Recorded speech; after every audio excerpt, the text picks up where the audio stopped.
tware uyu mwaka wacu muri rusange umwaka wo kurenga imbibi kurenga imbibi so ubu rero turakomeje hari teme ubu ngubu dupfundikiye ivuga ngo umuntu wamanutse hasi cyane niwe wazamutse hejuru cyane ariko ibyo bintu aposo yigisha nibyo utumbagira nibyo namwe amaze iminsi yigisha ibintu nk'ibyo cyane none se n'umushumba mukuru wa Zion Temple ni ukuvuga tuba dufite insanganyamatsiko imwe ku rwego rw'isi kandi imigabane yose iyo niyo nsanganyamatsiko muba murimo kuganira ariko kugira ngo ni ibintu byiza hari ugeze ambwira avuga ati ariko ati niba umuntu umushumba ubukiriza gatolika niki bikora kabifite yigisha imwe cyangwa ivanjiri imwe bari busoma ahantu hose ubwo na Zion irabikora gutyo nubwo atari ivanjiri n'inyigisho zimwe zigomba kwigishwa gutyo bakavuga ati none se umushumba nagira iyerekwa se by'inyigisho zindi zisanzwe kugenda muri liturujia imwe y'ibintu bimwe gusa ati byo buriya si ugufunga imyigishirize cyangwa gukura cyane kw'abakristo bitewe n'iyerekwa by'abashumba bari mu maparuwase cyangwa mu midugudu itandukanye soko ukagura imbago ukazira kuri alitari ukaziharunda kugira ngo abantu bazaza gusenga bajye babona ko wasengeye abantu benshi bari bagenderaga mu mbago bakize iyo si tirisheri icya kabiri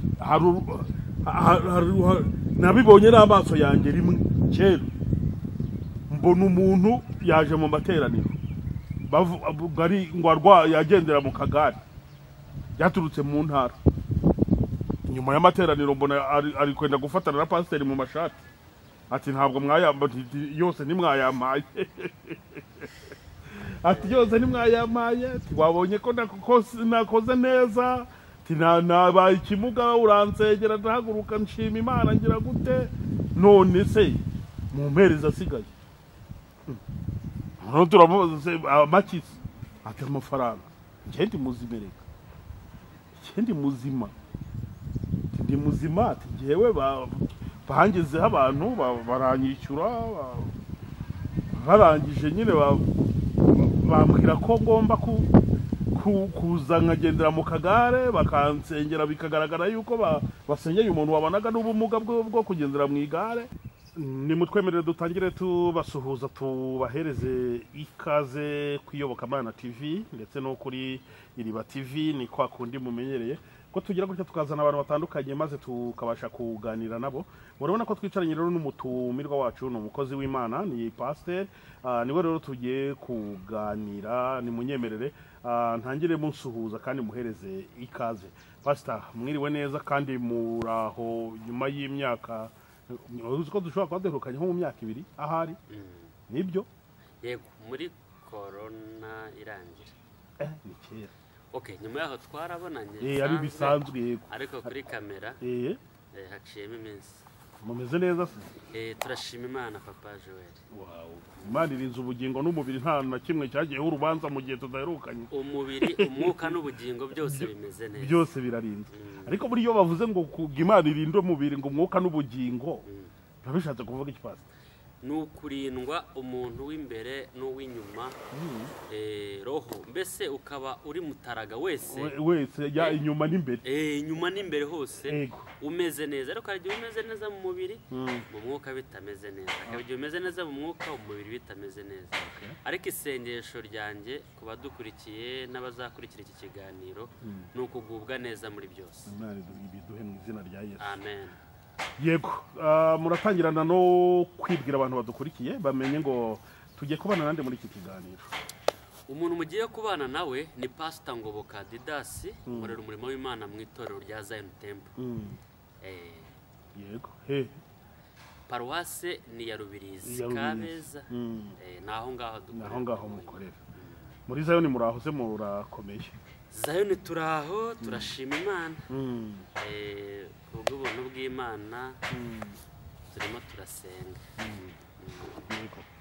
mwamwumvisha rero ni Pastor Ngoboka niwe tugiye kubana muri iki kiganiro reka uko namusuhuje ariko namwe mbasuhuza bari mu ntara y'amajyepfo n'amajyaruguru iburengerazuba n'iburasirazuba mu mujyi wa Kigali ndetse n'abari ku yindi migabane yaba muri Afurika mu bihugu bituranye n'u Rwanda ubwo tuba tuvuze Kampala, Bujumbura, Mozambique n'ahandi bamaze iminsi barekara amati Joel kuki kitakidusuhuza ngo ugende mu mijyi itandukanye abo ati ntabwo warondora imijyi kiganiro cyashira uri gusuhuza ngiye adose abikame bati ko tadusuhuza ikayonza ati bite ko tutatuvuga ubwo abari mu mijyi n'utugize utandukanye ahantu hose nako ni imijyi wowe uzakora ikiganiro cyonyine cyo gusuhuza inshuti za Iyobokamana TV usuhuza intara zose z'u Rwanda n'umujyi wa Kigali abadiaspora kuko ni abantu beza baragukunda kandi baragukurikira kandi nibo ba boss reka ibitwegera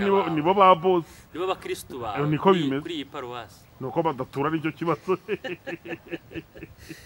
cyera bigeze gukora ikiganiro na Apotre Masasu ndatebya nawe atariko se ubu kuko wandambitseho ibiganza kubera babihagije ukamu bushumba bakajya bareka kundenza amaturo nanjye bakajya bayamba ariko umwana w'umushumba wewe warezwe n'amaturo abana b'abashumba mama aro twakoreye ikiganiro ndamubaza tuba harya bamaye amaturo babakunda abankozi ikosa ati arambwira ati namahana ahubwo warasaza ahubwo urashaka kunkirishamo ati buriya se ntibajya bagukubitiramo hari igihe ujya kubona ukagira gutyo ukabona umuntu aragutekereje gutyo nyine bene abo bantu Imana ijya ibahereza umugisha hari ubwoko bw'amaturo hari ibyo bita ngo ni love offering ituro ry'urukundo rwose iryo nanjye ndari gusabiye bajye bari guhereza uraryemerewe abantu bose bazi ko bamaye ituro ry'urukundo bose uramukunda n'Imana yaradukunze duha umwana wayo iyo umuntu mukunze hari ikintu mu abantu bose bazi ko bamaye ituro ry'urukundo mwese mbasabiye umugisha uwo mugisha n'uw'abantu batanze abataratanze ntiyubahe ibaho uwundi uko bandeba oya erega buriya pastor buri uzi ko nta mugisha wo gusubaho nta mugisha none niyo nsabiye ababikoze nawe utarabikoze so ushaka uwo mugisha uretse yuko kuba utawubona nta nicyo wapfa ntiwabirengaho ngo upfe ikiganiro ubwo nagitangiye kandi twinjiye ituro ryageze imbaraga turive reka pastor murakomeye rero turashima Imana ibihese kwa gatanu tukwinjiranyemo imbaraga kabisa imbaraga nyinshi hari ukuntu muri zayo nimbona mugira ibintu by'amato tema buri kwezi mugiye uwo muri kuyete mu buyu ku kwezi uyu mwaka wacu muri rusange umwaka wo kurenga imbibi kurenga imbibi so ubu rero turakomeje hari teme ubu ngubu dupfundikiye ivuga ngo umuntu wamanutse hasi cyane niwe wazamutse hejuru cyane ariko ibyo bintu aposo yigisha nibyo namwe amaze iminsi yigisha ibintu nk'ibyo cyane none se n'umushumba mukuru wa Zion Temple ni ukuvuga tuba dufite insanganyamatsiko imwe ku rwego rw'isi kandi imigabane yose iyo niyo nsanganyamatsiko muba murimo kuganira ariko ni ibintu byiza cyane uzi avantage birimo ikomeye hari umuntu ukwiye tubiganiraho size n'indi torero ryo rigira inyigisho zipanze gutyo abashumba visionnaire w'itora akapangira abapasiteri uburyo bagomba gutwaramo abakristo bituma nta nyigisho z'ubuyobozi ziboneka exactly buriya nicyo kintu cya mbere gikomeye bituma nta nyigisho z'ubuyobozi ziboneka kuko umushumba utekerereza itorero aba yapanze ibintu bifitiye abakristo umumaro kuko niyo utarnye kukuvumbura biroroshye nibyo tuvuge inyigisho z'ubuntu zishobora gufata umuntu kandi asengera mu buyobozi bugira iyo gahunda icyo gihe rero iyo umuntu avuye ku murongo gatoya kumutahura biroroshye nicyo cyiza cyane kandi urabona ibihe tugezemo biragoye abantu baragenda batoragura inyigisho zitandukanye ni byiza rero ko iyo umuyobozi mukuru yashyizeho uwo murongo mugomba kuwugenderamo ngo ni ibintu byiza hari ugeze ambwira avuga ati niba umuntu umushumba ubwo kiliziya gatolika niko ibikora ikaba ifite inyigisho imwe cyangwa ivanjiri imwe bari busome ahantu hose ubwo na Zion irabikora gutyo nubwo atari ivanjiri n'inyigisho zimwe zigomba kwigishwa gutyo bakavuga ati none se umushumba nagira iyerekwa se by'inyigisho zindi zisanzwe kugenda muri liturujia imwe y'ibintu bimwe gusa ati byo buriya si ugufunga imyigishirize cyangwa gukura cyane kw'abakristo bitewe n'iyerekwa by'abashumba bari mu maparuwase cyangwa mu midugudu itandukanye. Uzi se Jowe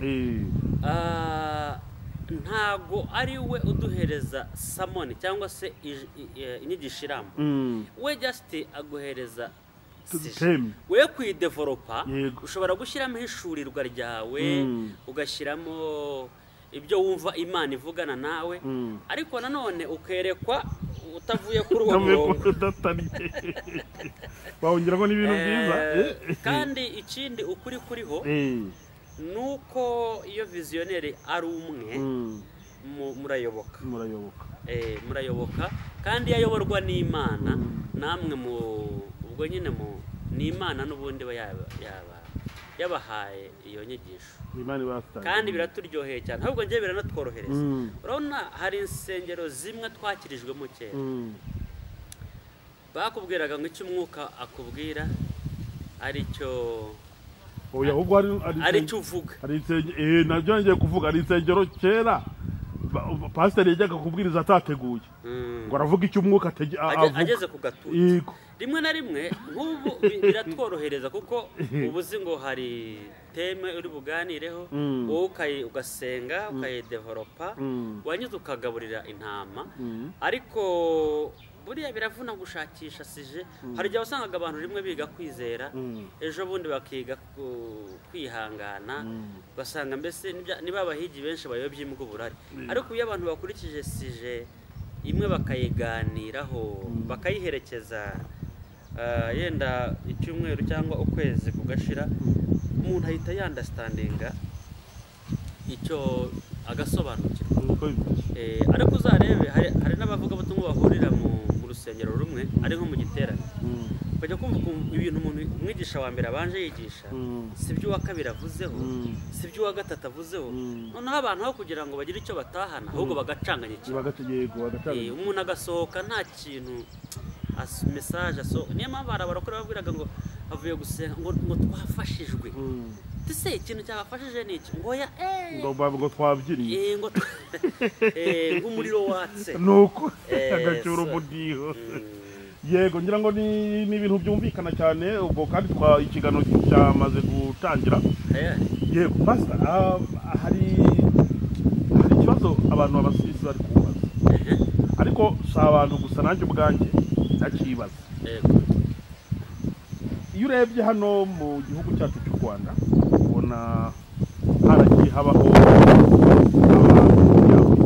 abanyabitangaza cyangwa abantu bakoresha ibintu by'ibitangaza nyine byaciye igikuba muri rubanda basengera abarwayi ngo bagakira amagare bakayahagurukamo abantu bagahumuka biki wajya kureba ukabona hano mu Rwanda abo bantu ntibaramba kwitera baraza bagashayininga nka wa muriro ntumenye aho banyuze buri wese ntumenye aho anyuze akagenda ku buryo bambwiraga ati uzi ko hari igihe kizagera tukajya tuvuga ngo kera habayeho abanyabitangaza mu Rwanda none arambaza ati se jo uzatubariza umuntu ni abanyabitangaza badashobotse cyangwa ni u Rwanda rudashoboye cyangwa rudashobotse kukwakira ibitangaza by'abanyabitangaza Imana ikoresha kubona bataramba kubona baziriki bigenda kuri wowe n'icyo wabitubwiraho. So ndewe rero ikintu bivugaho ni ibintu nka bingahe ikintu cya mbere nuko buriya kugira 6 ni kimwe ariko kuguma kuri 6 ni ikindi. Yego biroroshye umuntu kugera muri office yo hejuru ariko kuyigumamo ni ikintu gikomeye. Umuntu umwe yakotenze ijambo aravuga ngo charisma can take a man to the top ngo but character will keep him there. ni ukuvuga impano yakuzamura ikakugeza ahantu hejuru, ariko imyitwarire yawe cyangwa karagiteri yawe niyo izatuma uhatinda. Vashiti ubwiza bwaramuzamuye bumugeza hejuru kuba umugore w'umwana, ariko imyitwarire ye yatumye adatindayo. Rero ikintu navuga kuri iki kintu, hari umuntu wanditse ijambo aravuga ngo abavugabutumwa bo muri Afurika tureka no mu Rwanda ngo bazamuka nk'icyogajuru, ngo ariko yanyuze akamanuka nk'agati. Yego. Ikintu kibitera ni karagiteri. Yego. Karagiteri niyo ituma umuntu atinda kuri 6 agatinda ku mwanya wo hejuru. Ndagira ngo ubwire ejo we, uyu munsi muri iki gihugu harimo abantu b'Imana yakoresheje ibitangaza n'ubiracyabibakoresha kandi zakomeza bibakoresha. Yego. Abaza rero bakazamuka bakongera bakabura tukababura, abo ngabo si u Rwanda, sinatere y'u Rwanda, ni karagiteri y'umuntu. Karagiteri ishobora gutuma uguma ku top cyangwa se ukahava. Hari cyane twashaka ngo nsome, urabizi twebwe kamarampaka ni Bibiliya, niko bimeze. Kiri muri Matayo ibice 7 umurongo wa 20, kiravuga ngo nuko muzabamenyera ku mbuto zabo. 21, umuntu wese umbwira ati mwami mwami siwe uzinjira mu bwami bwo mu ijuru, keretse ukora ibyo data wo mu ijuru ashaka. 22, ngo benshi bazambaza kuri uwo munsi bati mwami mwami ntitwahanuraga mu izina ryawe, akantu ko guhanura bakumishije, ntitwakoraga cyangwa se mwami mwami ntitwahanuraga mu izina ryawe, ntitwirukanaga abadayimoni mu izina ryawe, ntitwakoraga ibitangaza byinshi mu izina ryawe. 23, nibwo nzaberurira nti sinigeze kubamenya, nimwumve imbere mwankozi z'ibibimo. Ese waruzi buriya rero hari ikintu Joel kijya gishitura abantu, buriya kwirukana abadayimoni, gukora ibitangaza n'ibindi sibyo bigaragaza ko umuntu w'Imana ari we, ese mbivuge gute? Buriya hari ikintu abantu ibyo bigaragaza ko umuntu ari gukorera Imana cyangwa ari uw'Imana, si kigaragaza ko ari umuntu w'Imana mbese wa nyawe. Yego. Urabona muri iyi minsi yashize, ndetse n'iyi minsi hari ukuntu bajya bavuga ngo hari umuntu ugezweho warakora ibitangaza, warirukana abadayimoni, warakure gutya akakubwira ibyawe byose n'ibindi. Nagira ngo mbabwire ngo mwitonde cyane, ibishashagirana byose ntabwo ari zahabu. Kubona umuntu ngo yahitinze ngo biki n'ibiki, biriya ntabwo ariyo proof igaragaza ko uwo muntu ari umuntu w'Imana koko. Bibiliya yavuze ngo muzabamenyera ku mbuto zabo, ntabwo muzabamenyera ku mpano zabo. Buriya nagira ngo mbabwire ngo impano ni kimwe, agakiza ni ikindi. Umuntu ashobora kugwa impano igakomeza igakora. Yego. Ikintu rero nasorezaho kuri icyo kibazo warumbaje, karagiteri irakonta muri ministeri kuruta impano. Yego. Ariko noneho hari ikintu umuntu yakwibaza, uwo muntu naramusubije n'abantu ntekereza yuko atari kuvuga ngo u Rwanda runaniza abanyabitangaza. U Rwanda rurarenga kubera iki? Ese muri bo nta muntu nshaka kumansiyona izina, nta bakora feke mirako nyine, kuko bose ni abanyabitangaza by'Imana cyangwa harimo n'abatirishaga? Rero njyewe ukuntu nteye nibyo nakubwira, ntibigutangaza yuko abantu benshi baciye muri uyu mujyi, muri iki gihugu, bagira ibintu bya fire. Abo bantu nta n'umuntu n'umwe nigeze nkandagira mu rusengero rwe. Kubera iki? Njyewe nkorwaho na karagita cyane kurenza ibikabyo, n'impano na fire n'ibiki. Rero njyewe ahubwo we nabikubaza niba wenda wajya kubasura ukanareba n'ibijya mbere, ariko njyewe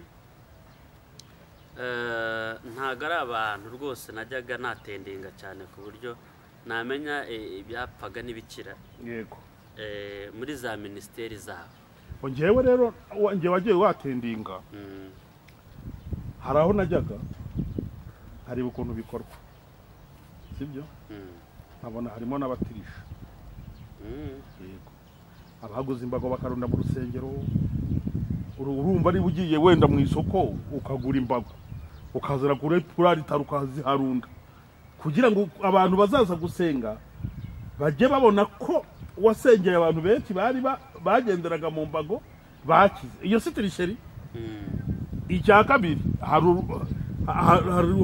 nabibonye n'amaso yanjye rimwe kera mbona umuntu yaje mu materaniro bari ngo yagendera mu kagari yaturutse mu ntara nyuma y'amateraniro mbona ari kwenda gufatana na pasiteri mu mashati ati ntabwo yose nimwayamaye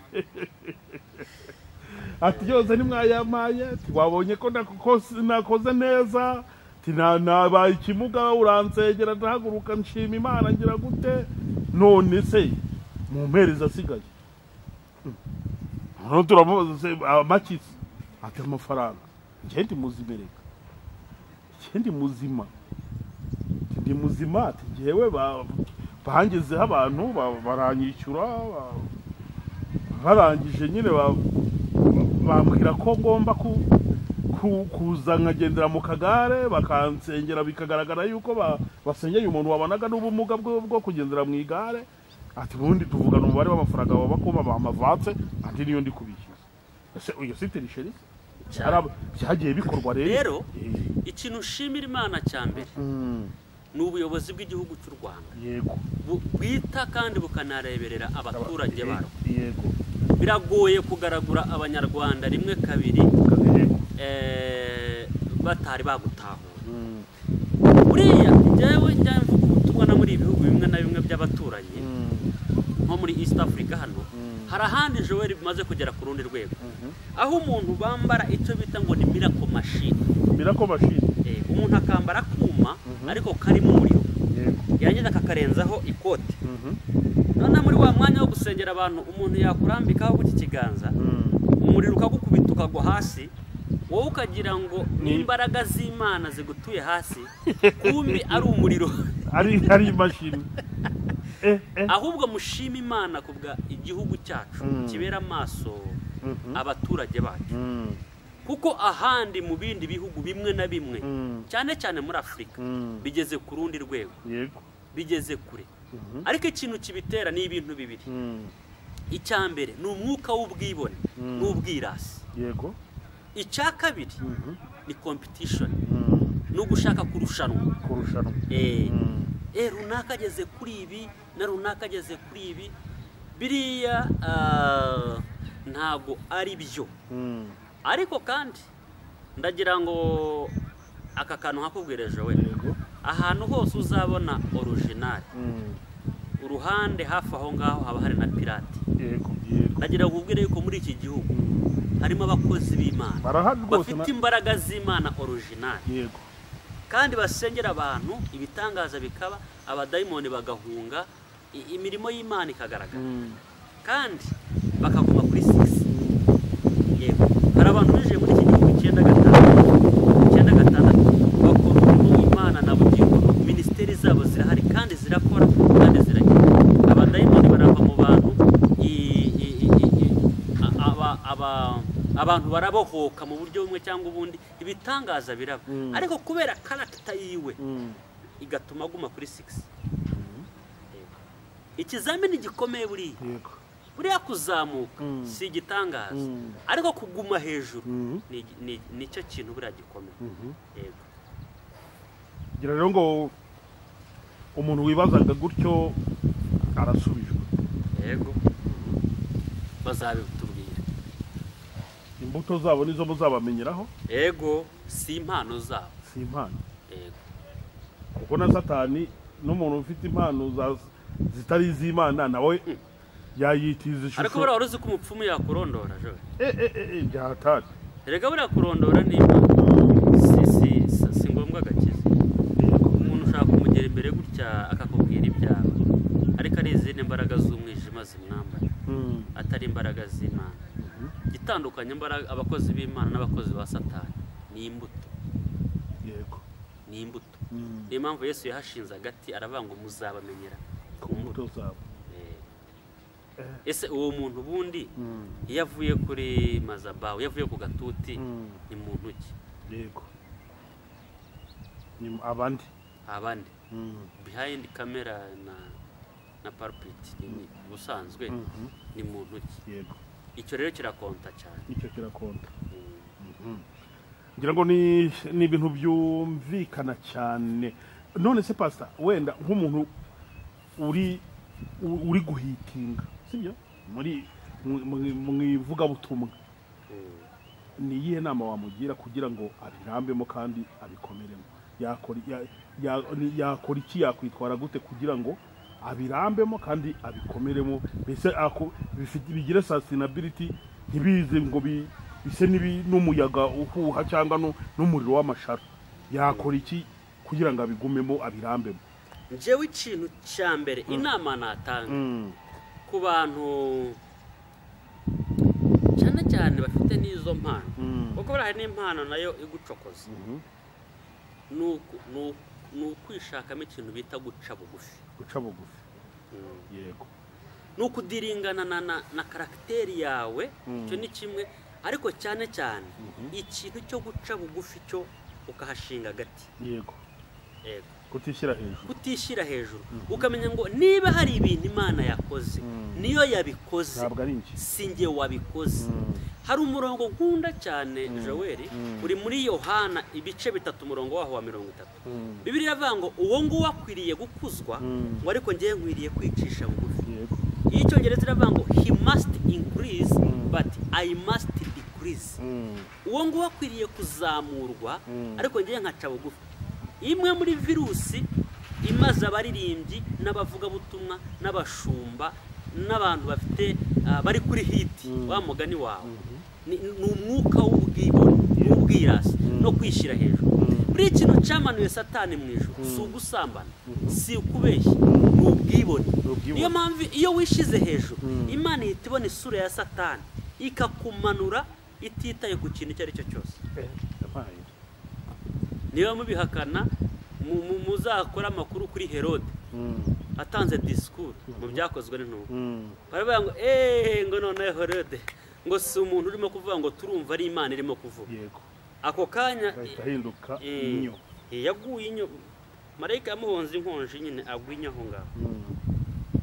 Uzabaze Nebukadinezari yikomanga ku gatuza, ngo dore ngiye i Babuloni niyubakiye ngo n'ayanjye maboko ngo kugira ngo impeshe icuba, ibintu byose ni nje.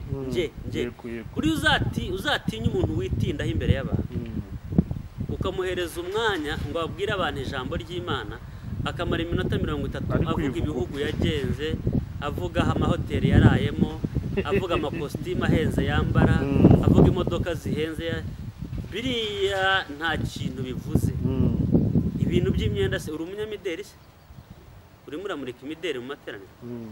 Indege se, uza abantu burira indege bagiye gukora ibyaha? Yego. Nta gishyashya rero. Niba ubonye umwanya wo kuvuga Yesu, vuga Yesu. Ibintu byo kwitindaho cyane ntago ari ngombwa. Yego. Uwo muntu rero icyo nicyo akwiye gukora, niko agomba guca bugufi karagiteri. Yongera asuzume kote ya karagita. Karagiteri imeze gute? Niba irwaye abanze yivuze. Icyo kintu kirakomeye. Kandi buriya igisubizo kwivuza nta kintu. Ni ukureba abantu bagiye kuri 6 bakahatinda, password bakoresheje ni iyi. No guca bugufi. Uye ugenda umusanga, kuko buri umuntu behind success haba hari secret. Umuntu wese wateye imbere hari ibanga yakoresheje. Yego. Abahanga baravuga ngo niba ushaka kureba kure ugomba guhagarara ku bitugu by'abakubanjirije. Abo bantu bose wumva bazamuka bagahita bari gitatu kababura, bose hari abantu basanze mu kibuga bari kuri hiti, barongera babasiga mu kibuga bakomeje kuri hiti. Ese uwo muntu wasanze mu murimo awukora neza ukongera ukahamusiga, wamubajije, wamwegereye, buriya hari ikintu bita menta cyangwa se umubyeyi wawe mu mwuka. Umuntu wese uzabona atagira umuntu yita papa wo mu mwuka, uwo muntu nta garante afite mu kibuga. None se wakora iki uri nk'umwana ugakomeretswa n'uwo witaga umubyeyi wawe? Hari umuntu byabaye ugakomeretswa umuntu yitaga umubyeyi wo mu mwuka ukiyunga. Gukomereka se ni ryari abantu batakomeretse? Iyo mukuzanyijeho muri iyunga bigashira. None se ni ryari se abantu batashwanye cyangwa se ngo bagirane utubazo? Ariko se igisubizo ni uko ugomba niba ari uko mwashwanye ni mwiyunga. Ariko icyo nshaka kuvuga, niba munatandukanye shaka undi, niba uwo nguwo utanamwemera, ariko shaka uwo wemera. Gusa uwo nguwo nazajya guhamagara akagucyaha akakugira inama, ujye umwumvira. Ugomba kugira umutaka, ugomba kugira spiritual father, ugomba kugira spiritual covering. Ntukemere kuba umuntu wiragira akicyura. Abantu rero bamwe na bamwe usanga bafitemo utwo tuntu, usanga ari ba bantu biragira bakicyura. Atagira umuntu asubmitinga munsi ngo yumve yamugira inama, namujyanama yigenga. Umubyeyi buriya ikintu cyishe Samusoni, yajyaga yirirwa ari turabafilisitiya abamereye nabi, ariko bwagoroba bakarara ku bibero bya Delila. Kubera iki? Ntabwo yagiraga umubyeyi wo mu mwuka. Ariko umuntu afite umubyeyi wo mu mwuka araguhangara, atagutinya, atakwiguraho, ahubwira ngo icyaha kimena amavuta, akabikubwira, ahubwira ati ufite impano nziza, urabwiriza neza, Imana iragukoresha ibitangaza, ariko kandi be careful, icyaha kimena amavuta. Kugira ngo ni ibintu byumvikana cyane, kandi uyu mushumba arimo aratubwira ibintu bikomeye bikwiye kwigirwaho n'umuntu wese. Guca bugufiya ni kimwe mu bintu bituma umuntu aramba mu murimo w'Imana. Si n'abapasiteri gusa, n'abaririmbyi n'abandi bantu batandukanye. Guca bugufiya ni ikintu gikomeye. Tugaruka rero kuri ba banyabitangaza, ikintu twabona nk'umwanzuro ni uko burya ni karagiteri zibibatera. Bamwe bishyira hejuru, abandi bagafata iby'Imana yabakoresheje bakabyiyitirira, kandi Imana yari iraheka icyubahiro cyayo itazagiha undi, cyangwa ngo yemere ku izina ryayo ritukwa. Ushaka kurya ak'Imana nuko aho baguhaye icyubahiro uvuga ati Imana kibakimpaye, ariko ni icyawe akira. Ariko jewe biriya bintu akuzi ko abantu buriya badushuka, tukaba tuzi yuko dukaze. Ukinjira abantu bagakoma amashyi y'urufayo iminota 20. Ayo mashyi cyangwa se speech amwe namwe bakuvugaho kweri, ugasanga na speech nyine aremereye, agusingiza, akuzamura. Ariko buriya abantu jowe, abantu bagushyiriraho urwego ukurira inzu, ariko wayegera hejuru urwego bakarukuraho ukirwariza. Abantu bakomeye Yesu mu mashyi, bakamusasira imyenda arimo yinjira muri Yerusalemu ahetswe n'indogobe. Nyuma iminsi mike y'ukurikiyeho nibo bavuze ngo nabambwe. Abantu ntuzabishinga cyane. Abantu niba kubwira amagambo meza, wabwirije neza, wangiriye neza, sinzi ibyo bintu bijye byinjirira aha ngaha muri uku gutuntu, bisohokere muri uku nguku, nibigutindamo bizakwica. Niba guhereza amashyi uyagarurira Imana, icyubahiro baguhaye nawe ukigarurira Imana. Ariko nikigutindamo kumva ku kazi, sawa, icyubahiro baguhaye niba ushaka kuramba. Jewe hari abantu, kandi abo bantu iyo niyo mbonye amahirwe yo kubonana nabo, mubaza ni gute umuntu wumva wavutse uze wumva akorera Imana, mukamusanga mu kazi akorera Imana, n'uyu munsi mukaba mukimubona w'Imana bene nk'uwo muntu ushaka kugira ngo menye ibanga aba yarakoresheje njyewe nigeze gusaba appointment Apostle Joshua Masasu yego nta kindi kinjyanye just numva nshaka kumenya umuntu twari abanyeshuri twumwumva turakura tumwumva twisanga natwe twagiye muri pasitori twumva ubwo mvuze umwe ariko mu bibazo bimwe namubaje naramubaje ni iki gituma ashobora kubiramba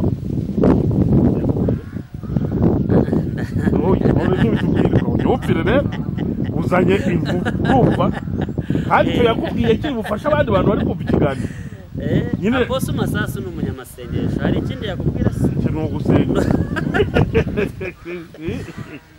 so n'abandi twagiye tubegera n'abo babyeyi bacu umwuka ba Apostle gitwaza we muganira se mbere wenda yuko wimikwa cyangwa nyuma yakubwiye ko kugira umuntu abirambe itwara ntabwo ari amabanga rwose ko ari ibintu izi kamera zanyu ntituzimenyereye bamwe iyo tutinya aho ibintu biba bizagarukira uzi se impamvu ni uko n'ubundi ibintu aba yakubwiye ni ibintu biri teologike kandi biri teorike nyine by'amahame yewe ndibuka njya kureba Apostle Gitwaza yego naramubajije nawe icyo kibazo memo nk'icyo nabajije Masasu genda gusa simvuze ngo ni bimwe ariko byenda gusa ariko Apostle we yarambwiye ngo ubuzima ubayemo muri prive nibwo buditamininga ubuzima ubayemo muri public umwanya utanga ni uhereza Imana mu buryo butagaragara nibwo bugaragaza icyo uri cyo muri karakaze ubuzima ubayemo muri prive abantu batakureba nibwo butetera uriwe muri